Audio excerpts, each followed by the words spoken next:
This is Kathy from Gadgets Top 321, and in today's video I'm going to be doing writing samples with my favorite inks to use with very fine nibs. I'll be using my Pilot 78G with an extra fine stainless steel nib for these writing samples. And I developed this list of inks by reviewing the writing samples that I've done on a variety of papers that include 20-pound copy paper, Tomoe River, Leuchtturm, and Rhodia. I chose the inks that were pleasant to write with as well as bold enough to be legible in an extra fine nib. I came up with a list of 22 inks, and I'm going to begin with two black inks, Aurora Black and Noodler's X Feather. I forgot to include Sailor Gentle Black with this first group, but I'll do a writing sample with it at the end of this video. First up is Aurora Black, and I'm writing on Rhodia Ice grid paper, and this pen and ink combination makes nice, crisp, fine lines.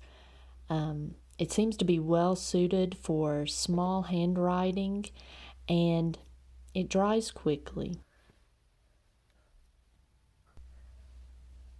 Noodler's X Feather makes a slightly bolder and wetter line than Aurora Black did, and as a result of that extra wetness, it's a bit smoother. And another thing that X Feather has going for it is that it's very waterproof. These are both very good inks to use in a fine nib. The next category is blue inks, and I've chosen Diamine Oxford Blue, Iroshizuku Azagao and Sukiyo, and Noodler's Kung De Chang and Bay State Blue.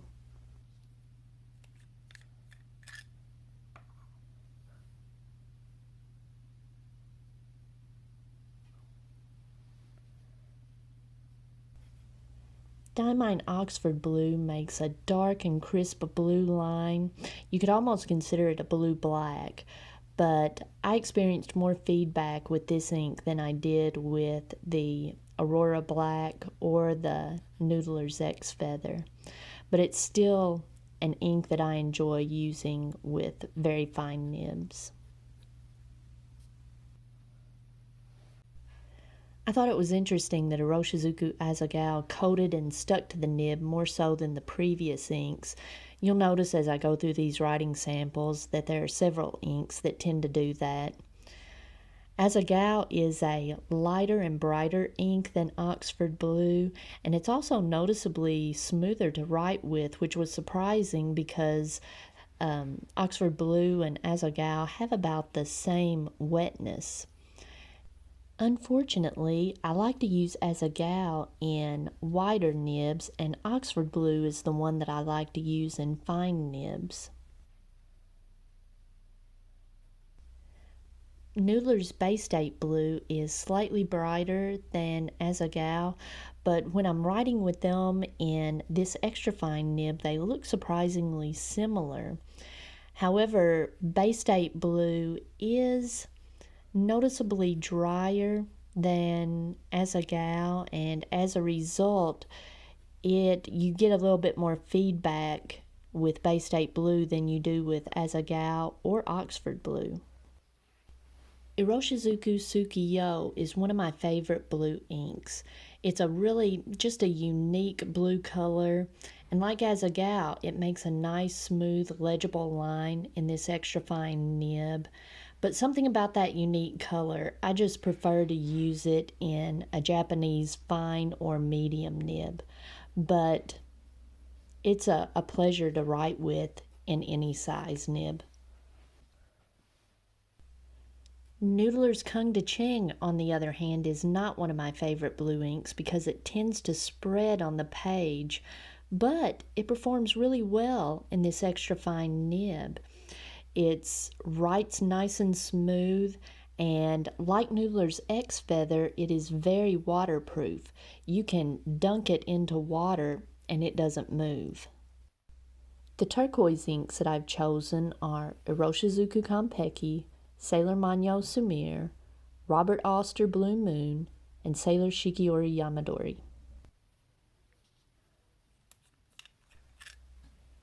Konpeki stuck to the nib similar to Azagao,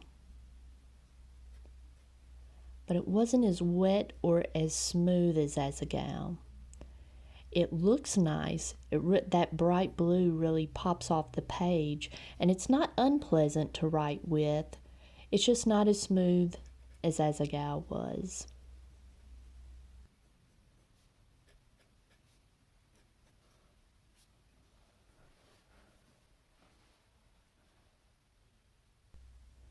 Sailor Magno Sumir is slightly lighter than Konpeki, but if the two aren't right beside each other, it's hardly noticeable.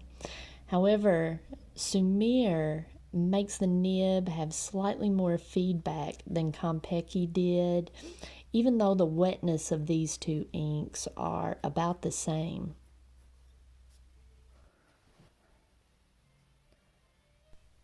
Robert Oster Blue Moon is the only shimmer ink that I chose for this list because it just made the nib glide across the page in previous use.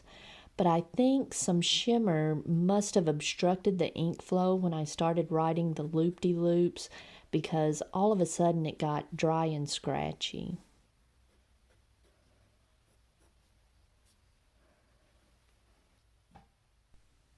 Sailor Shikiori Yamadori is more of a teal than a turquoise, and it's more saturated and wet than the previous three inks. It does make a nice looking line, but the feedback was similar to what I experienced with Konpeki and Sumir. It's not unpleasant, but it's not as smooth as the black inks and some of the blue inks.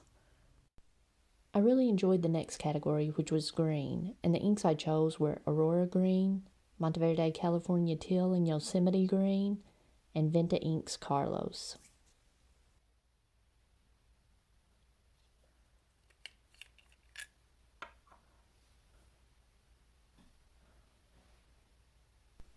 Like Aurora Black, Aurora Green made a nice, crisp, smooth line, but it was a little wetter than Aurora Black. And after the last group of inks, I was surprised by how nice Aurora Green was.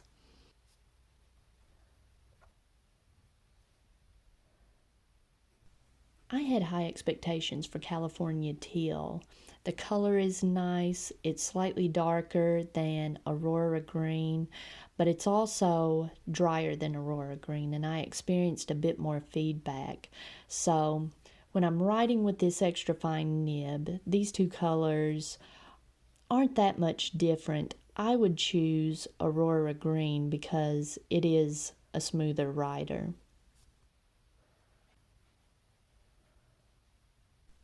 Monteverde Yosemite Green performed identical to Aurora Green, from the color of the ink to its wetness and the smoothness of the nib on the page.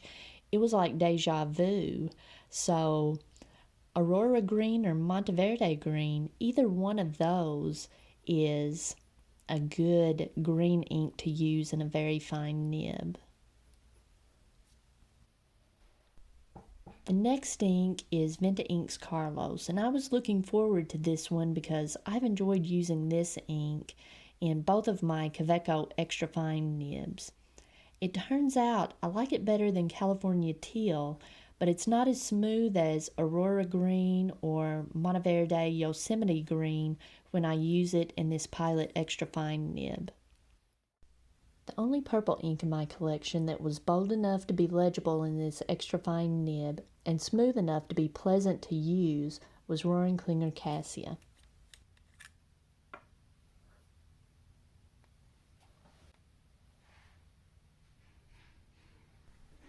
I love this deep purple ink and as fine of a nib as possible.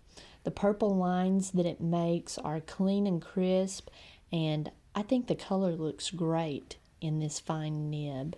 I've heard from other people that Roaring Klinger inks tend to be wetter inks, and this is the only Roaring Klinger ink that I've used, and I really love it in this nib. The next category is Burgundy, and the two inks that made the list are Iroshizuku Yamabudo and Sailor Magno Akebi.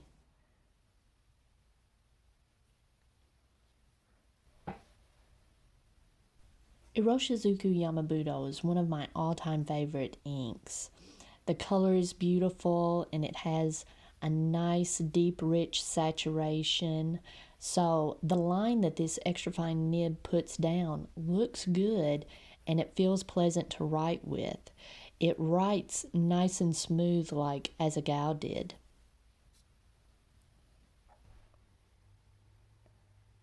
Sailor Magno Akebi is nearly identical to Yamabudo.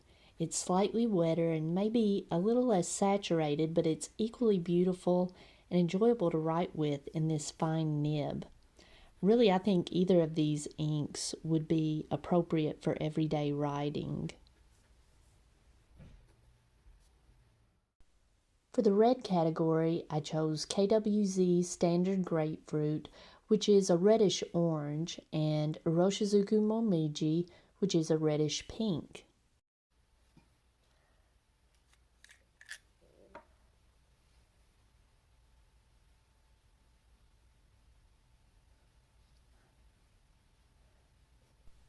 KWZ Standard Grapefruit looks more orange in this extra fine nib than it does in my wider, wetter nibs.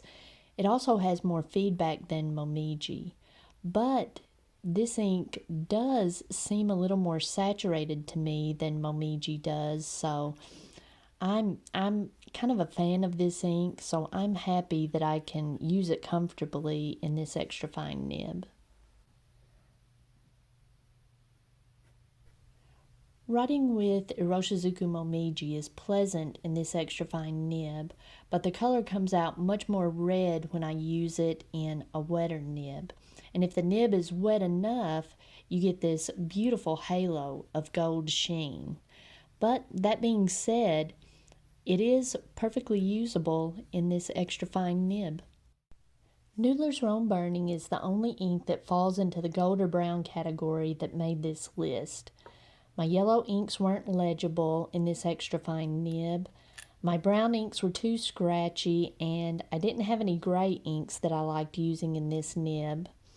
This happens to be my favorite nib to use with Noodler's Rome Burning because it has a tendency to spread like Noodler's Kung De Cheng did. There is some feedback when I write with this nib, but I like how it looks on the page. This is a unique ink, and I enjoy writing with it in this nib.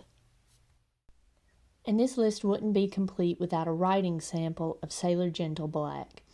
This is the ink that I use with pens that have flow issues, like hard starting or dry writing.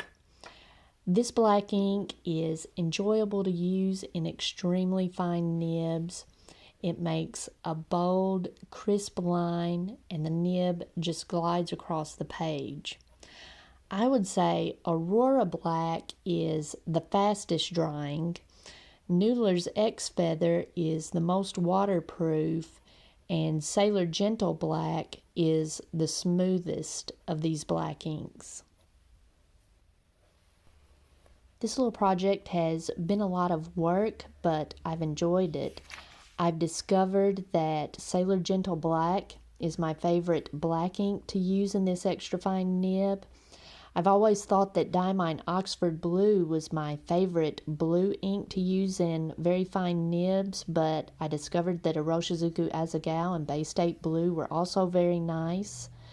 I'm not fond of the turquoise category in extra fine nibs, but in fine nibs, I really enjoy them. In the green category, Aurora Green and Monteverde Yosemite were my favorites, and Roaring Klinger Cassia was no surprise. I enjoy using it in an extra fine. And Yamabudo and Sailor Magno Akebi, I was surprised how similar they were. KWZ Standard Grapefruit and Momiji, I prefer them in a size larger, but Noodler's Rome Burning, I really enjoyed it. So if you found this video helpful, please give me a thumbs up, and if you'd like to see more videos like this, please subscribe to my channel.